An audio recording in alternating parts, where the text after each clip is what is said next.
வாசிங்க சங்கீதம் 145 அதிகாரம் அதனுடைய 16வது வசனத்தை வாசிங்க. சங்கீதம் 145 அதனுடைய 16வது வசனம்.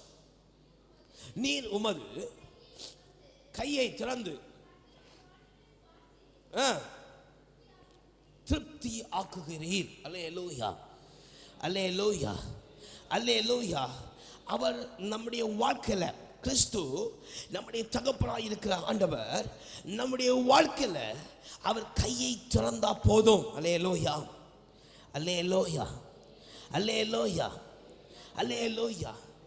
அவர் நம்முடைய வாழ்க்கையில கிறிஸ்து நம்ம வாழ்க்கையில அவருடைய கையை திறந்தா மட்டும் போதும், நம்ம திருப்தி அடைஞ்சிருவோம். அல்லேலூயா, அல்லேலூயா.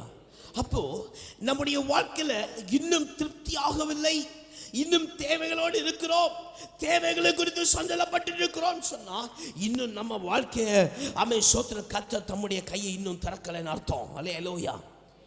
ஏற்றுக்கொள்ள மட்டும் ஆமென்னு சொல்லுங்க. அல்லேலூயா, அல்லேலூயா. இங்கே வேதவசனம் சொல்லுகிறது, அவன் நீர் உமது கையை திறந்து சகல பிராணிகளின் வாஞ்சையும் திருப்தியாக்குகிறேன். அல்லேலூயா, அல்லேலூயா. இன்னும் வாஞ்சையின்படி ஓடிக்கொண்டிருக்கிறோம், இன்னும் பிரயாசத்தின்படி ஓடிக்கொண்டிருக்கிறோம். நீ சொல்லுகிறேன்னு சொன்னா அருமையான தேவனுடைய பிள்ளை கர்த்தர் இன்னும் வாழ்க்கையில் அவருடைய கையை இன்னும் திறக்கல. அல்லேலூயா, அல்லேலூயா. கர்த்தர் வாழ்க்கையில கையை திறக்கணும். அல்லேலூயா. அவர் கையை திறந்தா போதும். அல்லேலூயா, அல்லேலூயா, அல்லேலூயா.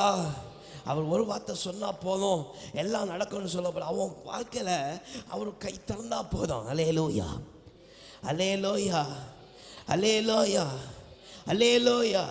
அவன் வாழ்க்கையாக திருப்தியாக இருக்கும். அல்லேலூயா.